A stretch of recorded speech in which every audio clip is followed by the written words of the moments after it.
사무엘상 25장 18절부터 31절 말씀을 한 절씩 교독합시다.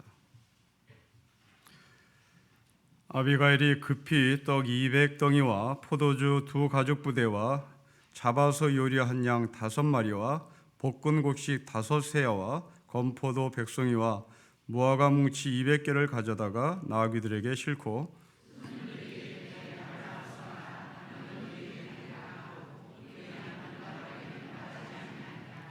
아비가일이 나귀를 타고 산 호젓한 곳을 따라 내려갔더니 다윗과 그의 사람들이 자기에게로 마주 내려오는 것을 만나니라.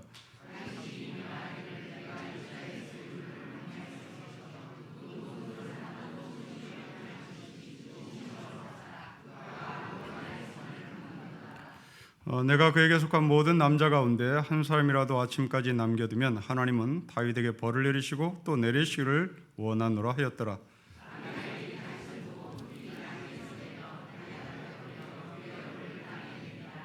그가 다윗의 발에 엎드려 이르되 내 주여 원하건대 이 죄악을 나 곧 내게로 돌리시고 여종에게 주의 귀에게 말하게 하시고 이 여종의 말을 들으소서.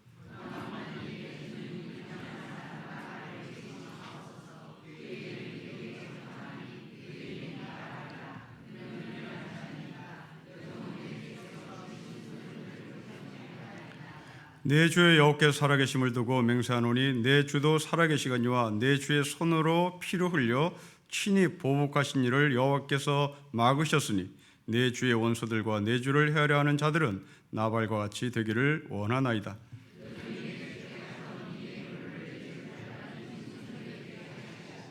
주의 여종의 허물을 용서하여 주옵소서. 여호와께서 반드시 내 주를 위하여 든든한 집을 세우시리니 이는 내 주께서 여호와 싸움을 싸우시며 내 주의 일생에서 내 주에게서 악한 일을 찾을 수 없음이니이다.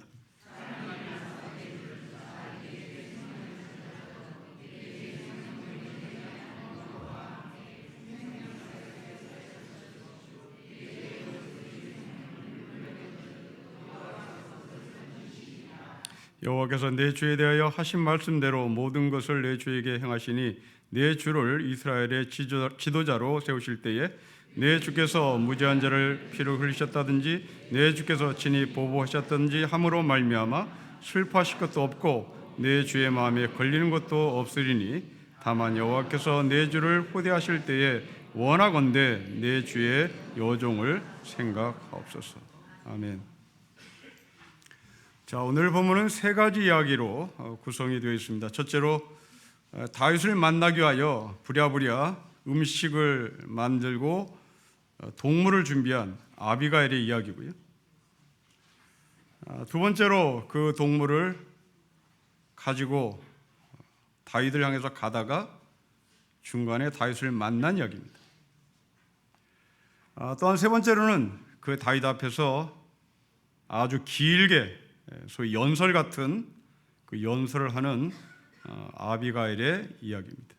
그러니까 온통 18절부터 31절까지는 아비가일의 이야기입니다. 여러분들 오늘 본문을 읽으면서 어떤 분위기로 읽었는지 한번 묻고 싶은데요. 오늘 이 본문은 굉장히 일촉즉발의 긴장감이 도는 분위기입니다. 여러분 18절을 보십시오.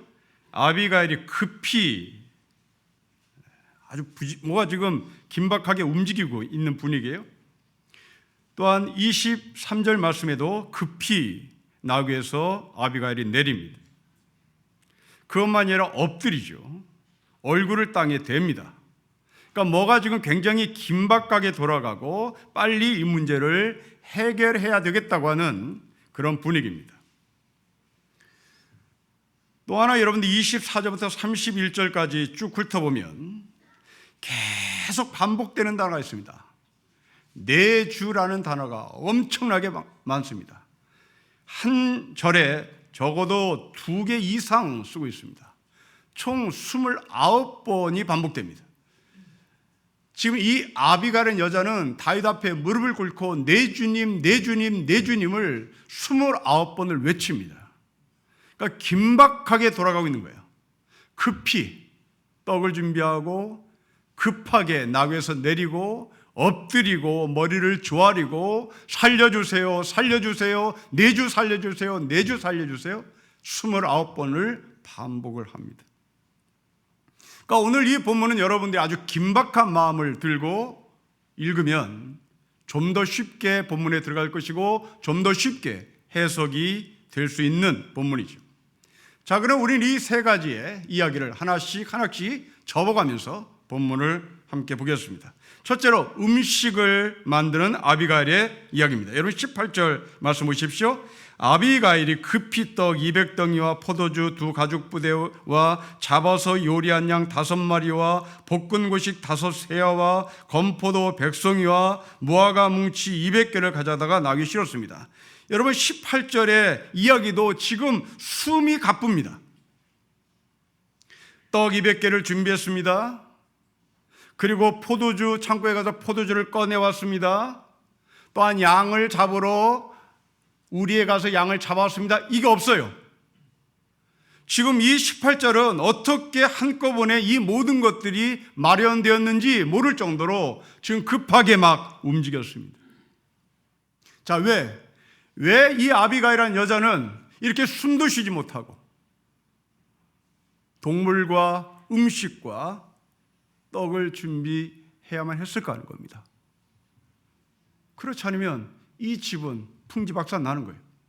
이 집은 다윗에 의해서 모조리 다 죽는 현실입니다. 다윗이 자기네 집안에 있는 모든 사람들을 다 죽인다는 소문을 이 아비가일은 들었습니다. 왜 다윗이 자기 집안의 모든 식구들을, 권속들을 죽인다는 소식을 들었을까? 그것은 남편 나발 때문입니다. 나발이 저지른 일을 지금 부인이 나서서 해결을 하는 겁니다. 여러분, 고대시대 여자는 주류가 아니었습니다. 고대시대 여자는 남자의 말만 들으면 되는 거예요. 고대시대 여자는 철저히 전면에 나설 수가 없습니다. 특별히 지금 이 외간 남자와 만나는 부잣집 부인입니다. 부잣집 가정의 부인인 아비가일이 떨거지였던 다윗을 만나러 갑니다. 제3자가 볼 때 이것은 불륜입니다. 제3자가 볼 때 이것은 굉장히 오해를 받을 수 있는 심각한 사건입니다. 그런데 이 아비가일은 귀 부인이 떨거지, 거지들을 끌고 다니는 거지의 왕초 다윗을 만나러 갑니다. 여러분, 지금 이 상황은 다윗이 분노한 채 칼과 창을 들고 나발을 찾으러 오는 상황입니다. 일촉즉발의 전쟁 상황이란 말입니다. 그 나발과 다윗 사이에 여자 나비가일, 비주류, 전면에 나설 수 없는 존재, 그 여자 아비가일이 둘 사이를 중재합니다. 여기서 나발은 사라져요. 여기서 나발은 보이질 않습니다. 문제를 일으켜놓고 사라져요. 물을 엎질러 놓고 그 문제를 자기가 해결함에도 불구하고 온데간데 없이 사라집니다. 그리고 여자가 등장합니다. 여러분 가정에서 흔히 볼 수 있는 이야기죠. 남자가 문제를 저질러 놓으면 그것을 뒤치다까리는 사람은 여성입니다. 이 정도로 여성은 지혜롭고 때가 있고 여성이 문제를 해결하는데 남성보다 훨씬 빠를 수가 있습니다.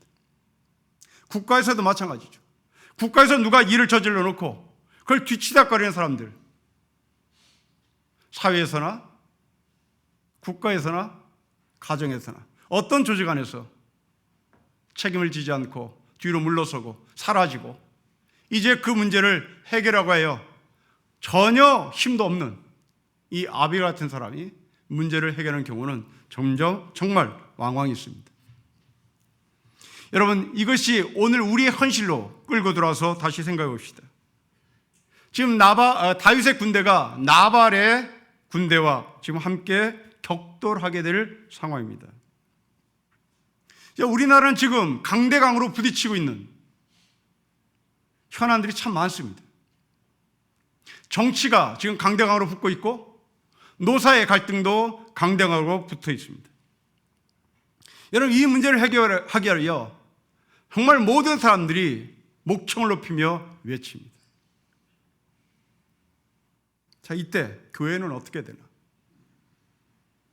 지금 강대강이 부딪히고 있는 이 현실 앞에서 교회는 어떻게 해야 하나?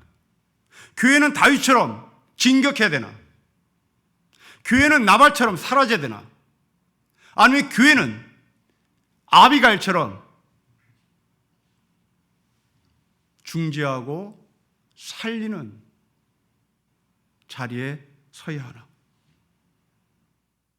물어볼 것도 없습니다.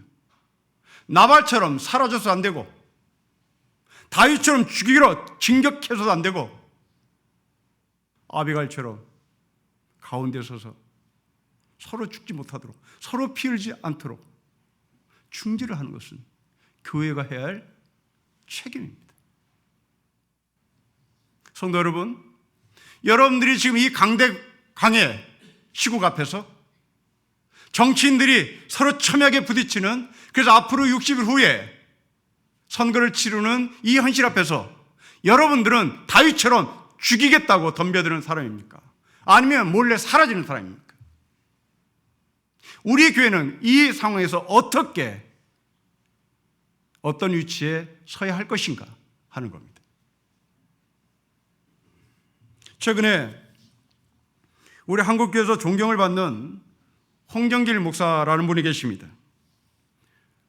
엊그저께 나라를 위한 기도회에서 이분이 설교를 했습니다.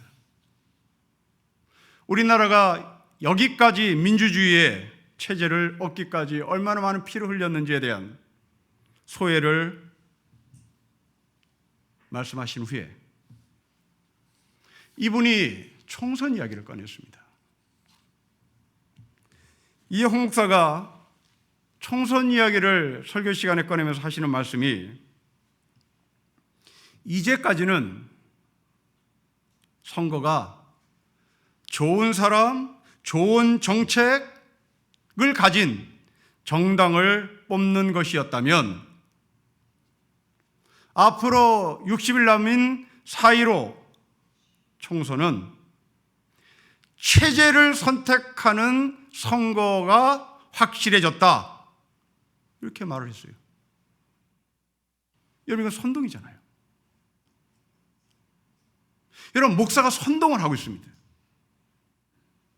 앞으로 60일 후에 4월 15일 날 국회의원을 뽑는 총선은 체제를 선택하는 선거가 분명해졌다. 그러며 문재인 대통령이 취임하면서 제시한 정책들은 모두 사회주의 정책이었다. 여러분, 이게 목사 입에서 나왔습니다.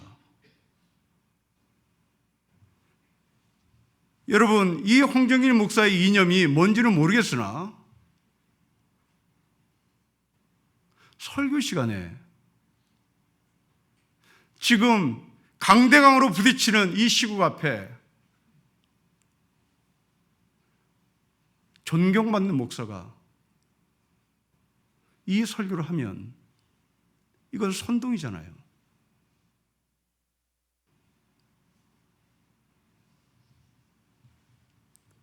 저는 그 어린께 이 아비가일을 묵상해 보도록 권면드리고 싶습니다.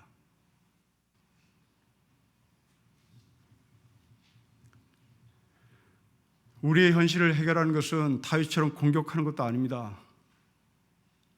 우리의 현실을 해결하는 것은 나발처럼 조용히 사라지는 것도 아닙니다. 가운데 껴서 나발도 다윗의 군대도 닿지 않도록 중재를 해야 되는 것이잖아요. 여러분, 각자의 이념은 존중합니다. 근데 그 이념으로 남을 선동해서는 곤란합니다. 여러분들이 갖고 있는 그 이념의 자리에 가세요. 가셔서 열심히 데모를 하시든지 열심히 외치십시오. 그러나 그것을 들고 공동체에 와서 선동을 하지 말란 말이에요. 가짜 뉴스를 보여주며 선동하지 말란 말이에요.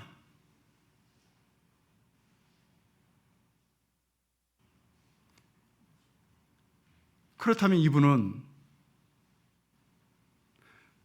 과거에 북한에 어마무시하게 식량을 가져다 주고 돈을 가져다 준 그것은 어떤 의미로 가져다 줬을까요? 홍길 목사가 대북지원을 엄청나게 많이 하신 분인데 그분은 그러면 북한에 왜 갖다 줬나요? 아마도 이분이 엊그저께 설교한 것을 근거로 북한을 많은 물자를 가져든 이유를 찾아보라면 이 사람은 신앙으로 가져든 게 아닌 것 같습니다. 그냥 가난한 자 떡 하나 던져준 거예요. 여러분, 남을 도울 때도 나만 거지한테 떡 던져줘서 나는 남을 도왔다 이렇게 말할 수는 없는 겁니다. 남을 돕는 것도 인격에 준해서 돕는 겁니다. 저는 이분이 과거에 인격에 준해서 북한을 돕는 분인 줄 알았습니다. 그리고 존경도 했습니다. 그러나 이 정도의 설계 수준이라면 이분은 북한에 돈을 가져다 준 것이, 식량을 가져다 준 것이 인격을 존중해서 가져다 준 것이 아니라 그냥 던져준 마음이 아니었을까, 그런 생각이 듭니다.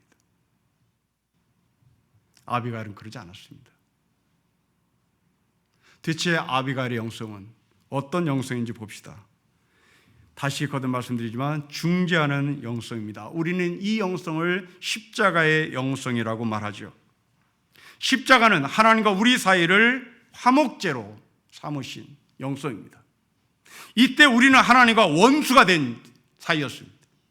하나님과 원수가 된 우리를 예수님은 십자가에 달려 돌아가시면서 하나님과 우리 사이를 화해시켰단 말입니다. 왜 이간질을 합니까? 왜 이 나라의 영적인 어른이라고 존경받았던 그 어른이 왜 이간질을 합니까? 이분은 십자가를 알고 있단 말입니까? 이분은 십자가의 화해를 안단 말입니까? 이 사람이 알고 있는 십자가는 기독교의 상징이란 말입니까? 아니면 기독교의 삶이란 말입니까? 아비가일은 여성의 몸으로 외간 남자를 만나러 갑니다. 지금도 외간 남자를 만나러 가는 것은 위험합니다. 고대 시대에 여자가 외간 남자를 만나러 갑니다. 왜? 다윗과 나발 사이를 중재하러. 다윗과 나발이 원수지간입니다. 이 원수지간인 이 사이를 화해시키러, 중재하러, 화목제물로 지금 가는 겁니다. 온갖 모함과 온갖 비아냥을 다 받을 수 있는 그런 상황이었습니다.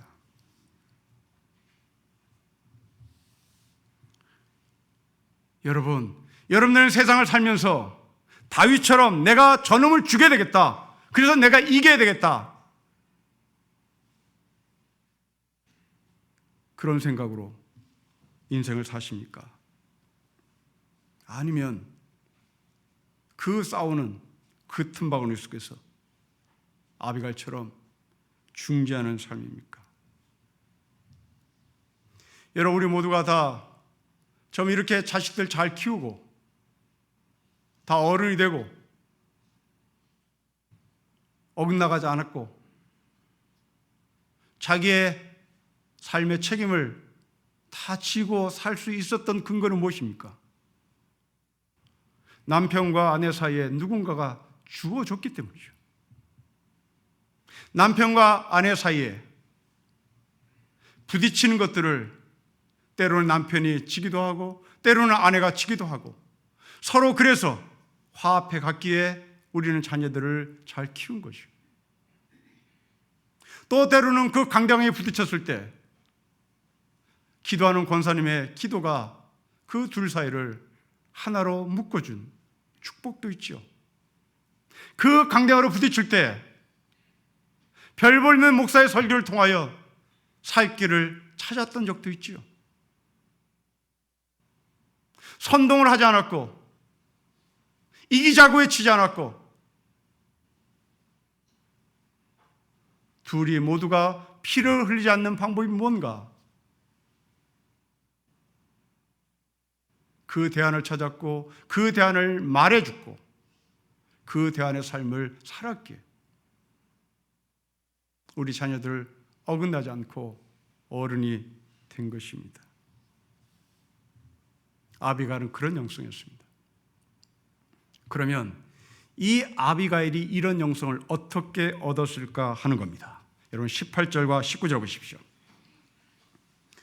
여러분 18절과 19절을 다시 한번 읽겠습니다. 시작. 아비가일이 급히 떡 200덩이와 포도주 2가죽부대와 잡아서 요리한 양 5마리와 볶은 고식 5세야와 건포도 100송이와 무화과 뭉치 200개를 가져다가 나귀들에게 싣고 소년들에게 이르되 나를 앞서가라, 나는 너희 뒤에 가리라 하고 그의 남편 나발에게는 말하지 아니했습니다. 여러분 18절과 19절을 읽으면서 여러분 머릿속에 또 다른 그림 하나가 떠오른다면 여러분들은 아비가일의 영성이 어디서 나왔는지를 짐작할 수 있을 것입니다.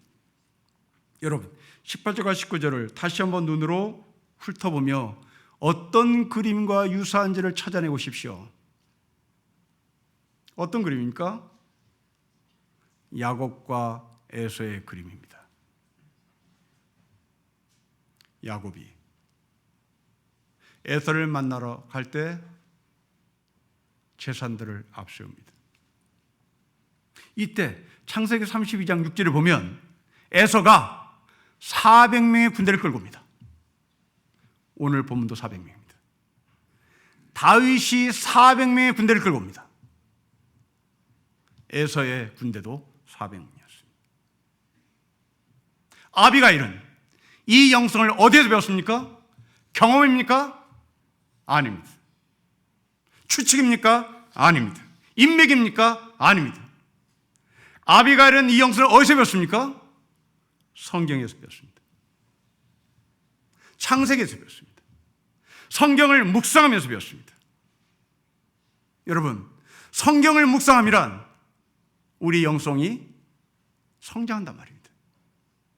큐티를 하시는 겁니다. 이 아비가일은 이렇게 원수를 만날 때 어떻게 하는지를 성경을 읽고 묵상하면서 알았던 것이죠. 성도 여러분, 큐티 하십니까?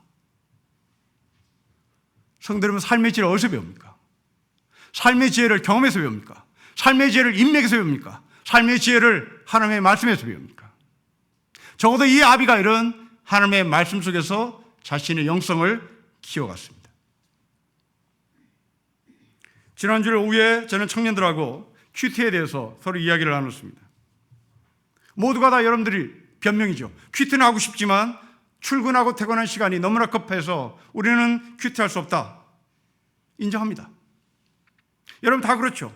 여기서 큐티 하시는 분 그러면 손 못 듭니다. 왜 못해요? 왜 큐티를 못해요? 바빠서요. 아침에 출근해 바빠서요. 저녁에 퇴근하면 파김치가 되니까요. 우리는 큐티를 못해요. 마음은 원이로되 육신이 약해요. 그거 다 넘어가죠. 만약 여러분들이 그렇게 변명한다면 저는 고전적인 큐티 말고 다른 방법을 알려드리고 싶습니다. 여러분, 고전적인 큐티는 일정한 시간을 따로 떼어 놓아야 하는 겁니다. 이것이 큐티의 매뉴얼이죠. 출퇴근이 바빠 죽겠는데 따로 시간을 떼어 놓는다는 것은 고전적인 큐티의 매뉴얼을 따라간다는 것은 거의 우리는 불가능합니다. 그럼 어떤 방법이 있을까? 스마트폰 큐티입니다. 물론 여러분 머릿속에 스마트폰 큐티? 그것은 스마트폰 안에 성경 어플을 깔아서 큐티하라는 거구나. 결국 이것도 고전적인 큐티죠. 그거 말고 이렇게 스마트폰에 성경을 깔아서 그것을 출퇴근하면서 큐티해라. 그걸 해도 좋겠지만 그런 방법 말고 또 하나의 방법을 알려드리겠습니다. 여러분, 오늘 하루 종일 스마트폰을 몇 시간 손에 들고 계셨습니까? 여러분들이 3시간, 4시간 손에 들고 있는 그 스마트폰은 아마도 여러분들이 보고 싶은 글을 찾아서 읽으려고 스마트폰을 손에 쥐었을 겁니다. 네, 읽으십시오. 여러분들이 보고 싶은 것을 찾아서 읽으십시오. 뉴스를 보시든지 블로그를 보시든지 뭘 보십시오. 그리고 큐티하십시오. 이 글이 하나님의 입장에서는 어떻게 해석될까 큐티하십시오. 이 뉴스가 하나님의 입장에서 어떻게 해석될까 큐티하십시오. 홍정일 목사의 설교가 인터넷에서 떠서 저는 알았습니다. 홍정일 목사의 매니아들은 홍정일 목사의 설교를 듣고 아멘 아멘 하겠죠. 홍정일 목사의 인연과 일치하는 사람은 홍정일 목사의 설교를 듣고 아멘 아멘 하겠죠. 그런데 그 홍정일 목사의 설교를 듣고 큐티하십시오. 하나님은 과연 이렇게 설교하실까? 큐티란 말입니다. 이게 여러분의 큐티입니다. 우리는 늘 고전적인 큐티만 알죠. 시간을 따로 떼어 성경 읽는다. 그것을 묵상한다. 그렇게 하지 마십시오. 그게 힘들면 하지 마세요. 그리고 여러분들이 전철 안에서 여러분들이 침대에 누워서 여러분들이 읽고 싶은 블로그를 읽으세요. 단, 그 블로그의 저자의 주장에 함몰되지 마세요. 그 저자의 주장을 다시 되물으세요. 왜 너는 이렇게 썼을까? 왜 너는 이렇게 주장하나? 왜 당신은 이걸 주장하는지? 나 같으면, 아니 하나님 같으면 이것을 이렇게 주장할 것이다. 여러분, 홍진일 목사의 설교의 전문이 인터넷에 떠 있습니다. 읽으세요. 큐티하세요. 하나님은 과연 이 설교를 기쁨으로 받으시는지를 질문하면서 읽으세요. 홍정일 목사라고 하는 네임밸류에 빠지지 마시고 그 사람의 존경은 잠깐 뒤로 밀어주시고 이분의 설교를 하나님의 입장에서 읽으세요. 이게 여러분의 살 길입니다. 저는 여러분에게 부탁드립니다. 제 설교에 훅 하고 들어오지 마세요.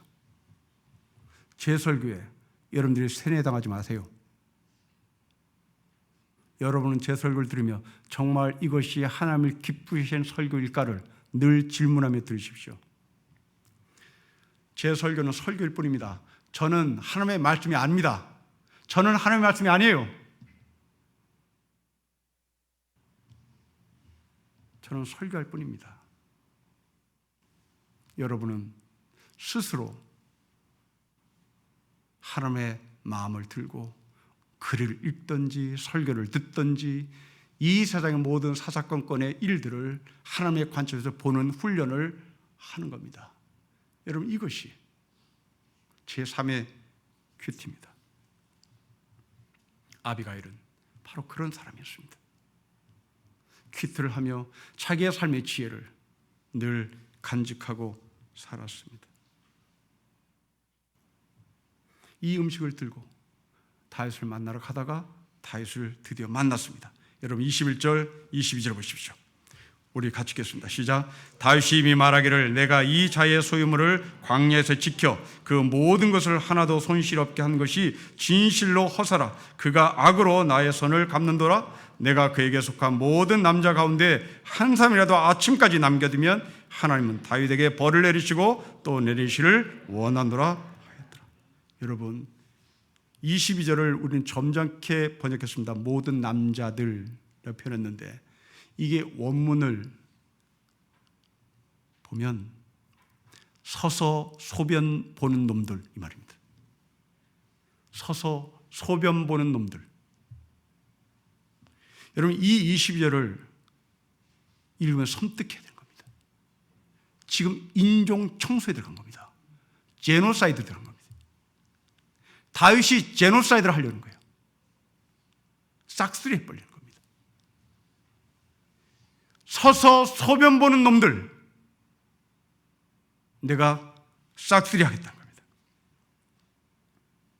여러분, 이 21절과 22절에 다윗의 얼굴을 그려보십시오. 누군가가 그림을 그리는 걸 좋아한다면 이 다윗의 얼굴은 정말 험악했을 것이고, 다윗의 수염은 코에서 나오는 그 콧바람 때문에 분노하고 분기가 탱천한 그 모습으로 다윗의 수염은 막 날리고 바람에 날리고 있었을 것입니다. 여러분, 이 다윗의 모습을 18절과 연결시켜 보십시오. 아비가일은 다윗이 제노사이드의 심정으로, 인종 청소를 하겠다는 심정으로 돌격해 올 때 18절에서 아비가일은 떡을 만들고 있었습니다. 여러분, 떡이라는 말은 생명이란 말입니다. 아비가일은 다윗이 공격해 올 때 생명을 소중히 여겼습니다. 반대로 다윗은 사람을 죽이는데 눈이 벌게져 있었습니다. 여러분, 음식을 만들어주시는 분, 그분은 예수님이십니다. 기독교의 본질은 우리를 죽이려고 달려오는 다윗과 같은 사람에게 밥을 제공하는 겁니다. 싹쓸이 하자고 덤벼드는 거 아닙니다.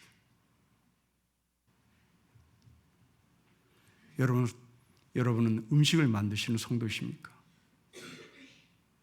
다윗처럼 사람을 죽이는데 바빠 발길을 움직이는 사람입니까? 드디어 아비가일이 다윗을 만나 아비가일은 그 다윗 앞에 무릎을 꿇습니다. 여러분, 23절부터 31절 말씀을 보시면 아비가일이 숨도 쉬지 않고 지금 말을 합니다. 다윗이 말을 끼어들 틈도 없습니다. 길게 이야기합니다.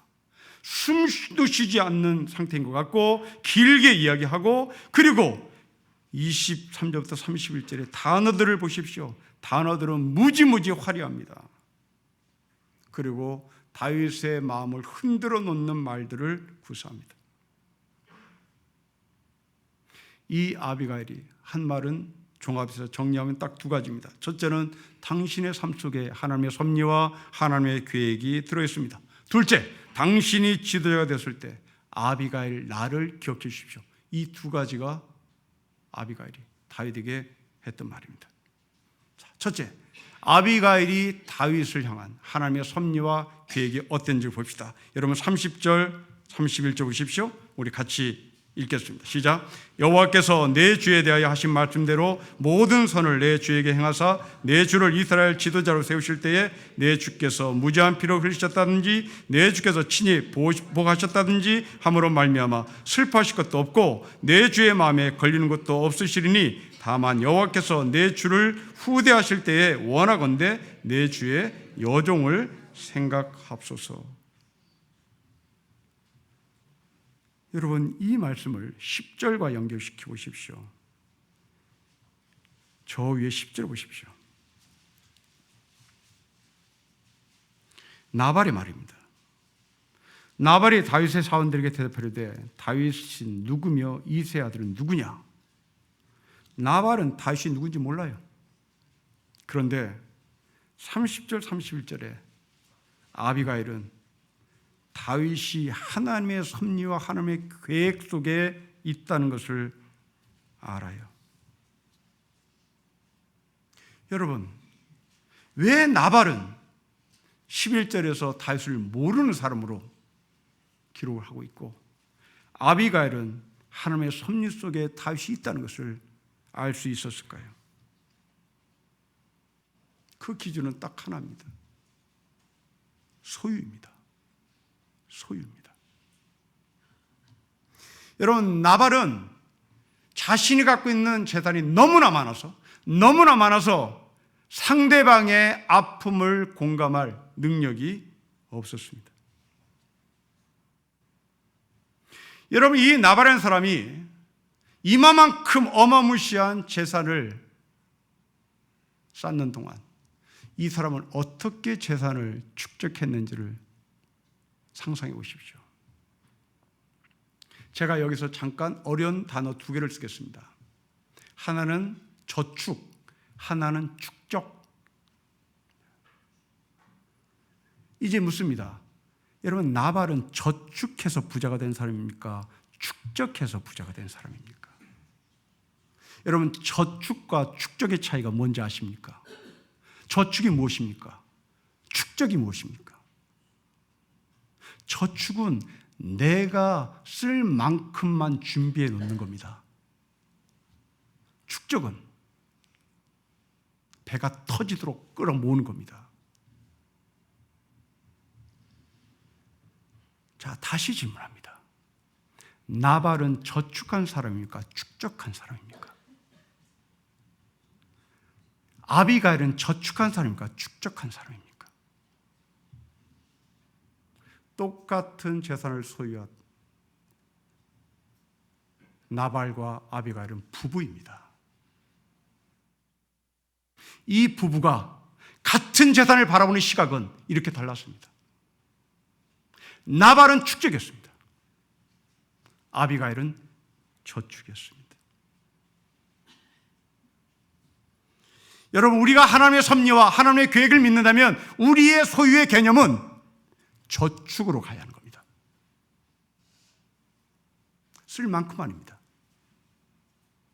여러분들이 하나님의 섭리와 계획을 모르기에 우리는 소유의 개념을 축적으로 쌓는 거죠. 배 터지게 쌓는 겁니다.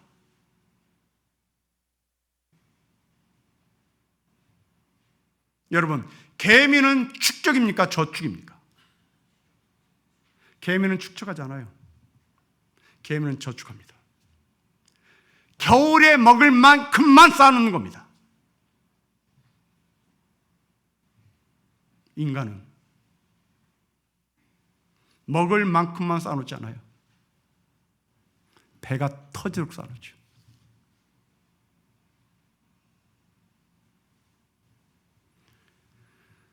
여러분, 바다에 물고기가 있습니다. 물고기를 잡는 어부들이 저축하는 차원에서의 물고기를 잡는 어부, 축적의 차원에서 물고기를 잡는 어부, 물고기를 어떻게 잡는지를 상상해 보십시오. 저축의 차원에서 물고기를 잡는 어부는 먹을 만큼만 잡습니다. 축적하는 어부는 씨까지 다 빨아올리죠. 그 결과 어떻게 됩니까? 공동체가 죽는 겁니다. 여러분, 자본주의는 뭡니까? 자본주의는 저축하는 개념입니까? 자본주의는 축적하는 개념입니까? 우리는 다 축적에 세뇌당했죠. 이것을 우리는 저축이라고 표현해요. 동물에게 배워야 합니다. 개미에게 배워야 합니다. 같은 재산을 놓고 나발은 고통당하는 다윗과 그 일행들에 대한 공감 능력이 없었습니다. 반대로 아비가일은 자기의 재산을 갖다 드리고 싶어 했습니다. 여러분, 이것을 처음으로 경험했던 사람이 누굴까요? 성경에서? 저는 요셉이라고 봅니다. 여러분, 요셉은 하나님부터 예언받은 예언의 말씀이 있습니다. 요셉의 가지가 담장을 넘는다 말이 있습니다. 요셉은 저축하는 사람이었습니다. 담장을 넘는, 요셉의 가지가 담장을 넘었다는 말은, 담장을 넘었다는 말은 이것은 네 거 아니란 말입니다. 이건 지나가는 사람이 따 먹을 수 있는 거예요. 이게 저축의 개념이에요. 여러분의 곳간의 쌀이 넘칩니까? 그럼 여러분의 것이 아니란 말이에요. 여러분의 지갑이, 돈이 너무 나와서 지갑이 터집니까? 그건 여러분의 것이 아니란 말이에요. 이게 저축의 개념을 갖고 있는 사람이 바라보는 여러분의 지갑이에요. 요셉은 그런 예언을 받은 사람이에요. 아비가일은 바로 그런 사람이었어요. 나발은 지갑이 터져도 거기에 또 돈을 집어넣겠다고 안간힘을 썼던 사람입니다. 저축과 축적의 개념을 정확히 가집시다.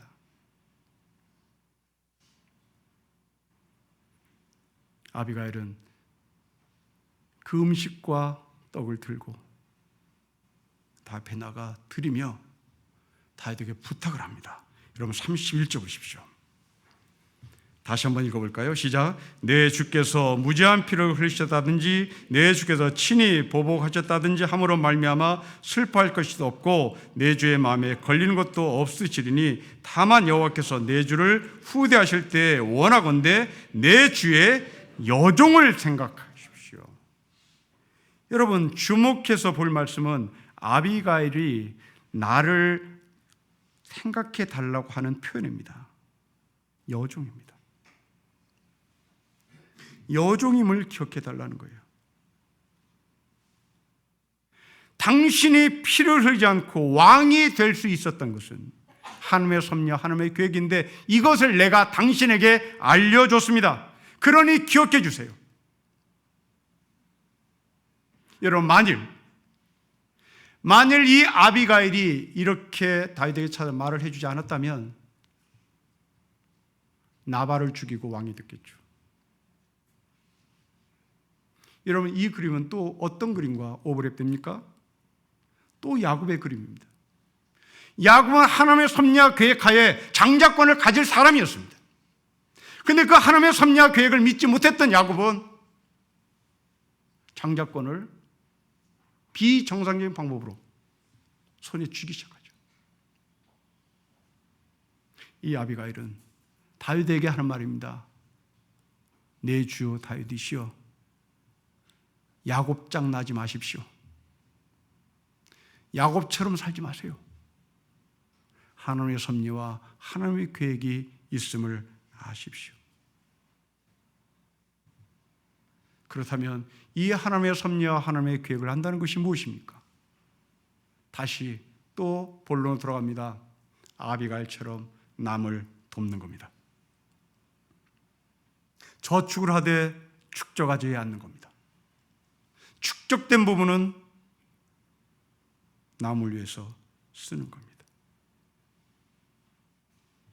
이 현명한 사람은 남자가 아니라 여자였다는 사실이 놀랍습니다. 하나님은 복음을 미라는 자를 통해서 흘러가게 하시는 하나님의 방법을 우리에게 보여주십니다. 우리는 각자의 이념을 가진 사람입니다. 그러나 우리는 그 이념을 뛰어넘은 하나님의 신앙을 가진 사람입니다.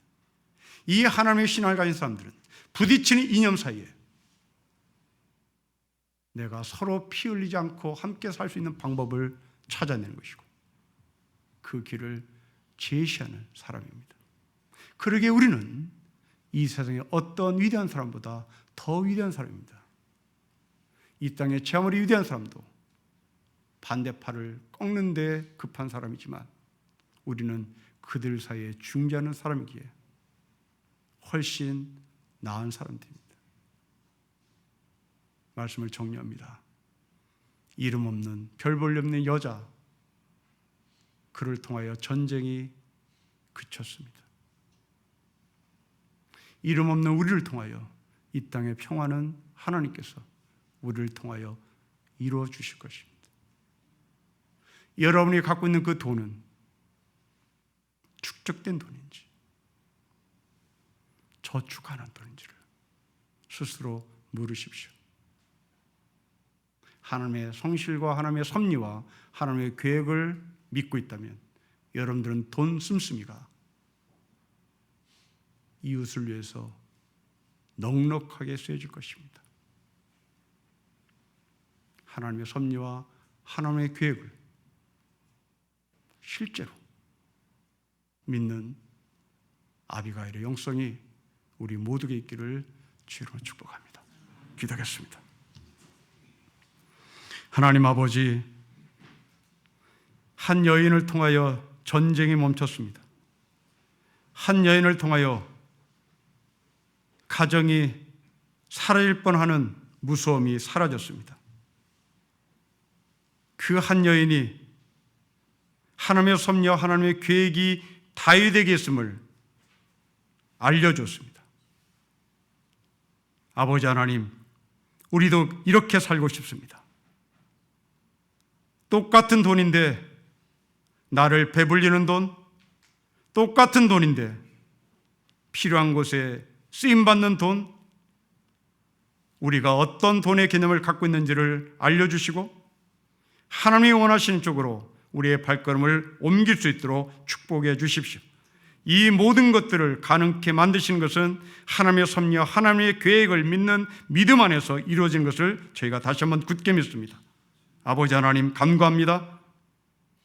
글에 쓰여진 하나님의 섭리와 하나님의 계획이 아니라 나의 삶 가운데 신뢰되는 하나님의 계획과 하나님의 섭리가 되게 하옵소서. 주 예수 그리스도의 이름으로 기도합니다. 아멘.